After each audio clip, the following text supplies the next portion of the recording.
Salut et fraternité, bonjour à tous. En 2019, avec mon épouse, hélas décédée depuis, j'ai parcouru l'Espagne. C'était à la fin du printemps, je ne sais plus quel mois c'était, mai ou avril, je ne sais plus très bien. En tout cas, il faisait froid. Il faisait froid évidemment dans le nord, mais on a pris l'autoroute pour aller descendre jusqu'à la vallée du Rhône, et même encore à Valence, Valence, France, dans la Drôme, il faisait encore froid, il faisait frais. Et nous sommes arrivés à Nice chez mes sœurs. Enfin, chez mes sœurs habitent sur la Côte d'Azur. Et donc, il faisait pas non plus très chaud. Ça allait, mais c'est pas très chaud.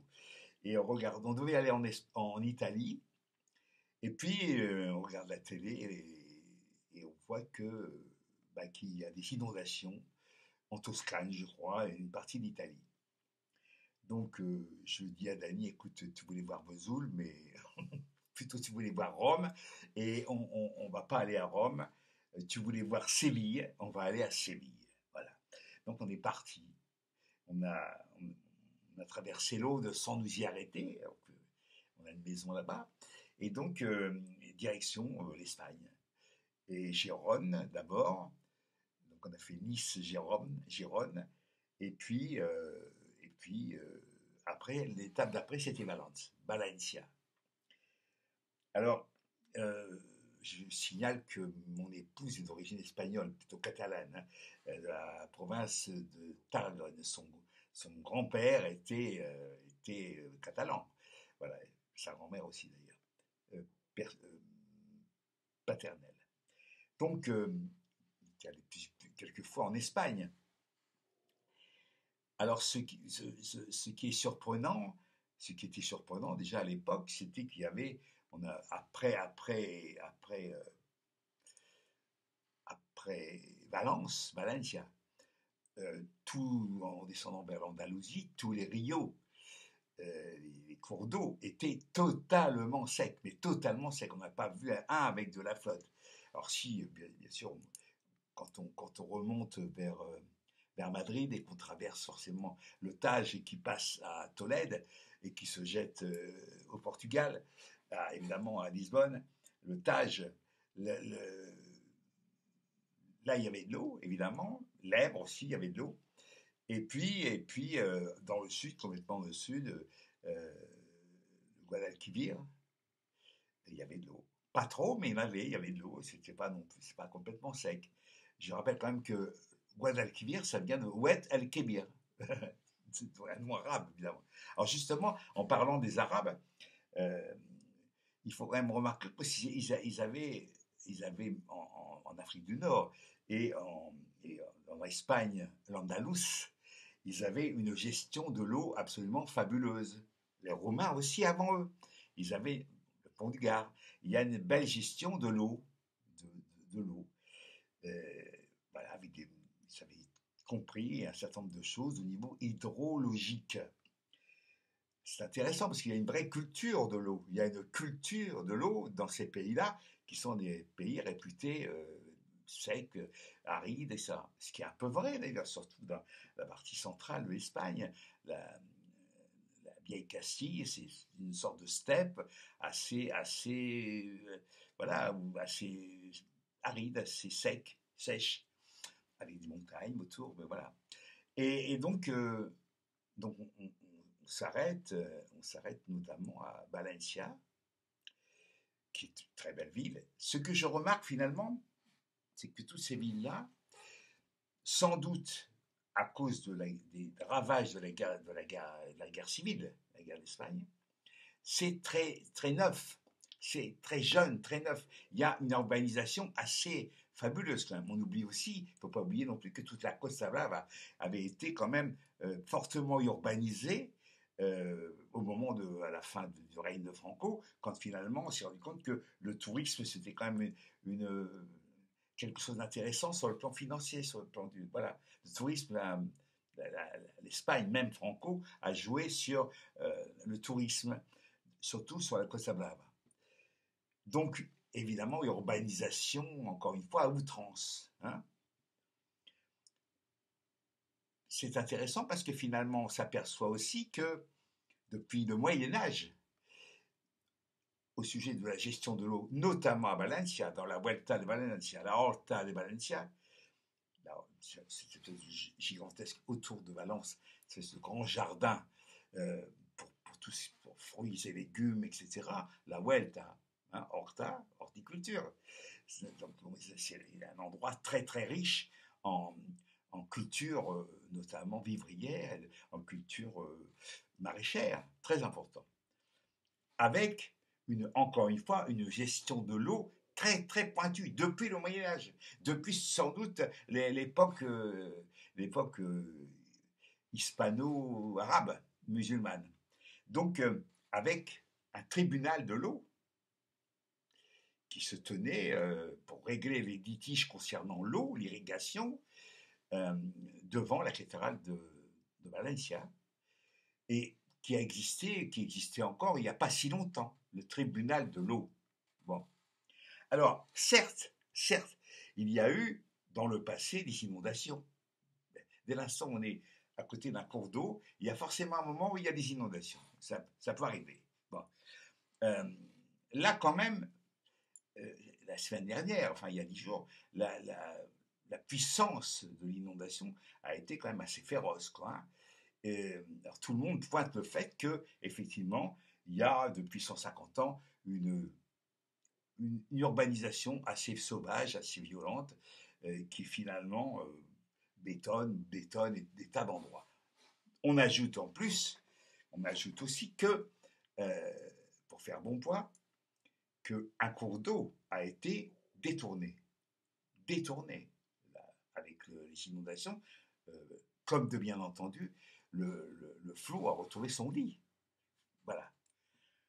Ça a été pareil, hein, en 1910 à Paris. À Paris, il y a eu des inondations assez importantes. Il y a des images, même des films de 1910 sur les inondations à Paris. Pourquoi ? Parce que finalement, la flotte, l'eau, la Seine a retrouvé son cours d'avant le détournement. Et de la même façon, on peut s'attendre à ce qu'à Nice, dont je parlais tout à l'heure, à Nice, on a un petit peu un problème semblable. J'ai oublié le nom du cours d'eau, dont on a un petit peu détourné le lit, dans lequel on avait quasiment mis un tunnel routier, autoroutier. Et aux grandes dames de des personnes âgées, des anciens qui ont dit c'est une folie, parce qu'un jour, les gens vont se retrouver noyés comme des rats là-dedans, il n'y a qu'à attendre. Hein. Il n'y a qu'à attendre. Et d'ailleurs, ce tunnel autoroutier est régulièrement fermé quand il y a des orages et que l'eau qui vient de la montagne, qui est pas loin derrière, hein, le Var descend là, et se jette entre Nice et Antibes.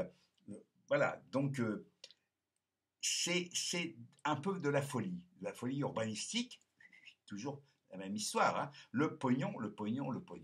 Voilà. Donc là, que l'on soit pour ou contre le dérèglement climatique, il semble qu'il soit là quand même un petit peu. Hein. Parce que c'est pas seulement en Espagne. Là, il y a des tas de vues, d'images, d'inondations un peu partout dans le monde, y compris en Asie, en Amérique du Sud. Il y a des déferlements. Alors, on peut se poser, certes, il y a le climat général, hein, on sait très bien que une mer chauffée à blanc par des chaleurs intenses, ça fait d'évaporation, et tôt ou tard, à l'occasion du refroidissement climatique de la saison, c'est le cas chez nous, hein, ou en Espagne, la mer, la Méditerranée a été chauffée. Et puis finalement, il y a quand même la Terre bascule sur son axe et on rentre dans l'hiver, qu'on le veuille ou pas. Et donc là, il y a un choc thermique qui provoque ce genre de précipitation euh, qu'on peut sûrement, si on le veut, prévenir. Donc, on ne peut pas l'empêcher, mais peut-être en arrêtant d'urbaniser, peut-être en arrêtant de bétonner, en laissant les cours d'eau jouer leur rôle, et la terre absorbée, parce qu'il y a ça aussi, hein, un endroit bétonné, l'eau ne peut pas s'évacuer, hein, elle déferle nécessairement, et tous les ruisseaux se ramassent dans un même endroit, et ça devient catastrophique. on peut aussi prévenir, parce qu'il y a quand même des services météo de plus en plus pointus, de plus en plus efficaces. Vraiment, vraiment, c'est tout à fait vrai. Il y a pas de secret, quoi.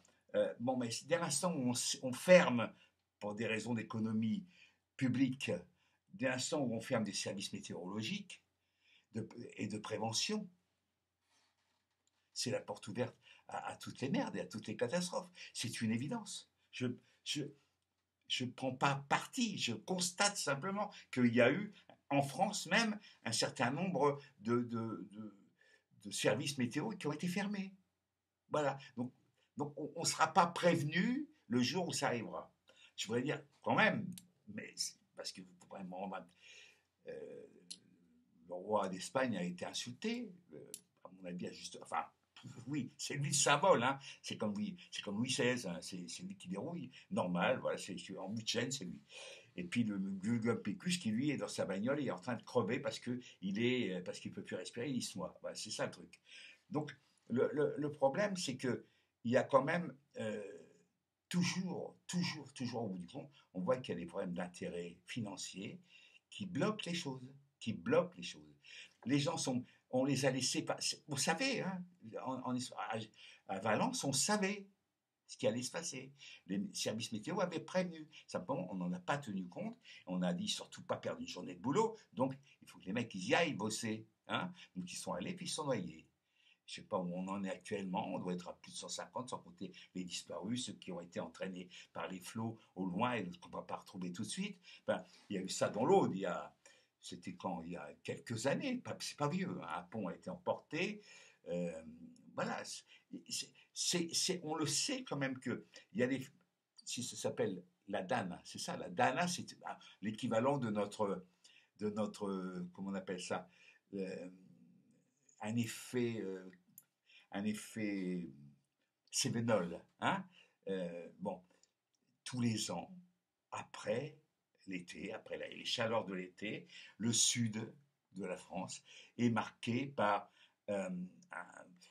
ce qu'on appelle un instant, un moment séminal, c'est-à-dire que, ben voilà, il y a un choc thermique entre la Méditerranée et puis la montagne qui est froide et qui se refroidit plus vite que le reste, que la plaine.